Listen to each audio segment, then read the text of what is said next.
pleasure to have an interview with CEO of Serbia Cargo, Mr. Garibovic. I have my first questions. The motto of Sea Mobility is the new acceleration for the Western Balkans. We know how fast rail freight is developing around the world and also in Europe. How do you see the development of Serbian and neighboring railway infrastructure? Pre svega želim da vam poželim ugodan boravak u Beogradu i u Srbiji. Nadam se da, pored dosta posla koji imate, nalazite vremena da upoznate čari ovog lepog grada koji leži na dve velike reke i da će vam Beograd ostati u dobrom sećanju. Zapadni Balkan je region Evrope u kome su već krenuli ozbiljni infrastrukturni radovi i unapređenje kompletnog železničkog sektora. Bilo bi dobro da ostale zemlje regiona i Zapadnog Balkana prate Srbiju, koja u poslednjih 5 do 6 godina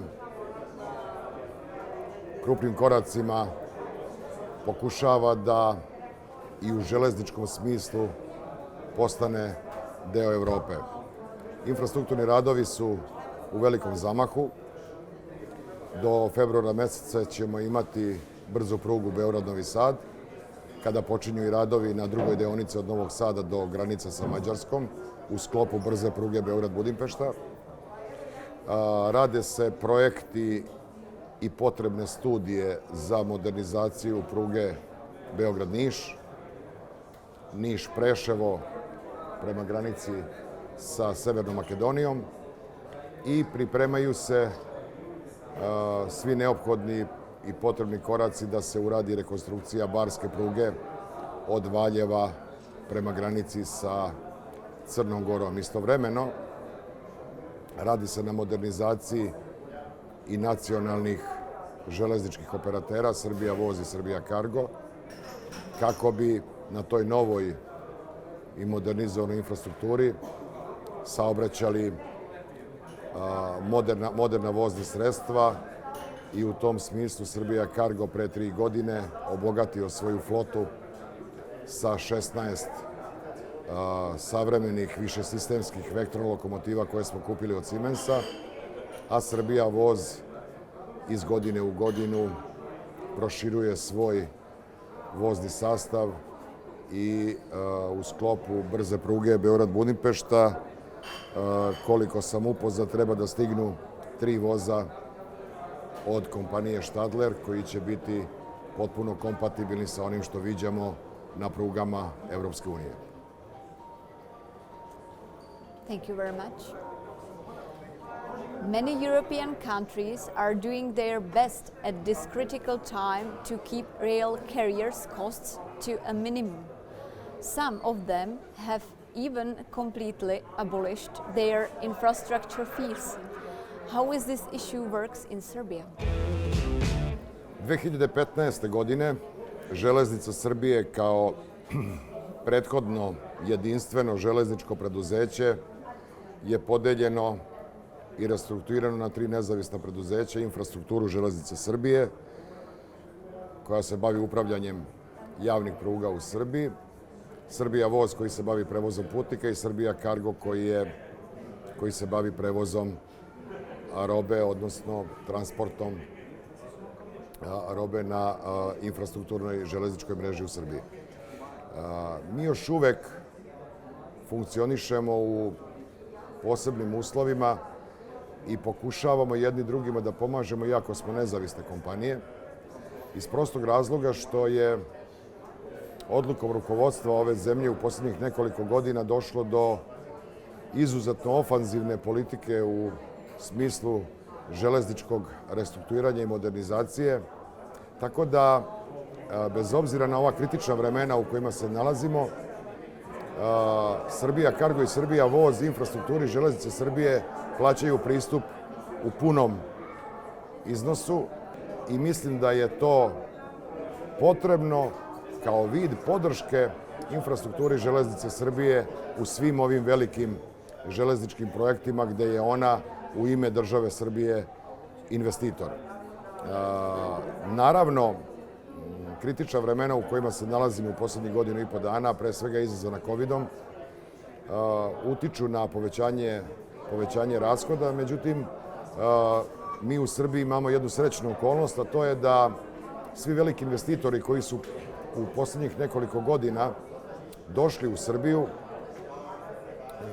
povećavaju svoju proizvodnju, samim tim imaju potrebu za većim obimom železničkog prevoza i mi tu negde uspevamo da, čini mi se, bolje od drugih u regionu i šire kompenzujemo sve ove posledice koje je u poslednjih godinu dana stvorio virus korona.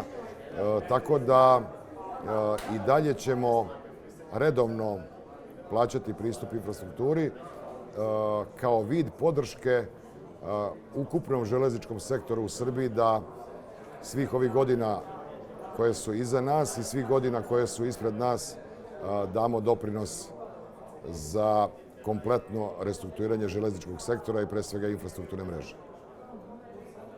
Thank you. Operation of Serbia Cargo as the leading international carrier, having in mind the inherited resources during the reconstruction of the Serbian railways in 2015, and also taking into consideration huge ongoing infrastructural works. Vaše pitanje je jako dobro. Veći nam je problem u poslovanju nasleđeno stanje voznog parka i infrastrukturni radovi koji se iz godine u godinu na infrastrukturnoj mreži uvećavaju nego sam COVID. Borimo se tako što kao jedino preduzeće koje nije na budžetu Republike Srbije već posluje kao tržišna kompanija od sopstvenih prihoda je uspela u prethodnim godinama da remontuje svoja vozna sredstva u zadovoljavajućem broju, a imamo i podršku Republike Srbije da to radimo i u narednom periodu. To nam je značajno otežavajuća okolnost za naše poslovanje, a pre svega to što moramo da prevozimo teret alternativnim prevoznim pravcima, a ne predviđenim pravcima na Koridoru 10, pre svega kada je međunarodni transport u pitanju. Uspevamo uz poznatu srpsku snalažljivost i srpski inat da zadovoljimo najveće komitente kojima ekskluzivno prevozimo teret, a to je Rudnik Bor, Železara Smederevo, Naftna industrija Srbije, kontejnerski veliki prevoz iz Luke Pirej koje radimo sa COSCO Shippingom i drugi. I za sada uspevamo da sve te komitente držimo kod nas i da ekskluzivno radimo za njih i uspeli smo i pored 11 konkurenata na mreži da sačuvamo 85% prevoza od ukupnog obima prevoza na teritoriji Srbije koje radi Serbia Cargo. U poređenju sa drugim nacionalnim operaterima u regionu to je najbolji rezultat koliko mi znamo, jer otprilike nacionalni operateri su došli negde na 50 do 60%, neki čak i manje ispod 50% ukupnog prevoza kada je tržište otvoreno. A evo mi uspevamo da to držimo na 85%. Naravno, korona je uticala pre svega zbog zdravstvenog stanja i zbog čestog menjanja našeg načina funkcionisanja, zbog broja obolelih, ali negde zbog ovog povećanog obima proizvodnje naših velikih investitora i privrednih subjekata u Srbiji smo to uspeli da kompenzujemo. Thank you very much for your answers. I'm very happy that we can have the interview with you today, that you find a time. It was a pleasure to have this interview with you. Thank you.